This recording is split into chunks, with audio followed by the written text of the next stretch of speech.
यह एक पुरानी कहानी है जो एक छोटे से सर्बियाई गांव से जुड़ी हुई है। गांव के लोग अक्सर एक पुरानी कहानी सुनाते थे, एक खूबसूरत औरत की जो रात के अंधेरे में अकेले नाचती थी। उस औरत को सर्बियन डांसिंग लेडी के नाम से जाना जाता था। एक रात एक नया परिवार गांव में आया। उन्होंने गांव वालों से यह कहानी सुनी और यह सोचकर कि बस एक पुरानी अफसाना है, वे इस कहानी को बेकार समझकर अपनी जिंदगी में आगे बढ़ गए। लेकिन उनके लिए सब कुछ बदल गया जब उन्होंने अपने घर के पास एक खाली खेत में रात के वक्त एक औरत को नाचते देखा। वह औरत पहचानी हुई थी। उसका चेहरा इतना रोशन था कि जैसे उसकी आंखों में एक पुरानी कहानी छुपी हुई हो। उसकी चाल बिल्कुल अजीब थी।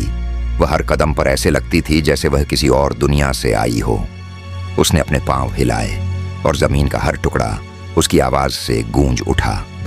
पहले तो यह परिवार समझ नहीं पाया कि यह कैसा नाच है, लेकिन धीरे धीरे उन्होंने महसूस किया कि कुछ गलत हो रहा है।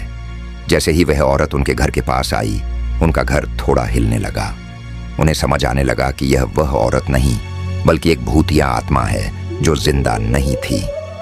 उस रात के बाद उन्होंने गांव वालों से पूछा कि वह औरत कौन थी। गांव वाले चुप रहे। फिर एक पुराना आदमी आया और बोला, यह औरत एक वक्त में हमारे गांव की सबसे खूबसूरत लड़की थी, लेकिन एक दिन वह शाम को नाच रही थी और रात के अंधेरे में वह कभी वापस नहीं आई।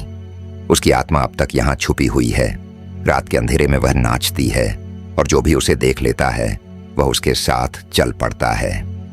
उस रात के बाद वह परिवार कभी भी वापस नहीं आया और उनका घर हमेशा के लिए खाली हो गया।